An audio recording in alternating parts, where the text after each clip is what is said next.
location ng Toyota 2L diesel engine. Ayan o, yung makinis na yan o, dito nakalagay katabi nitong injection pump.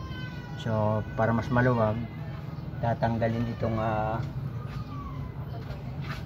hose na ito. Ayan o, na nakalagay dito para mas maluwag. At yung chassis naman sa ilalim ng gulong bandang kanan ang chassis number. So ang engine number, ayan o. Okay, dito naman tayo sa chassis number. Yung chassis number naman ito dito sa may harap, malapit sa right side na gulong. Ayun, ganoon lang. Location ng motor number ng Toyota 2L diesel engine at ng chassis. Okay, thank you.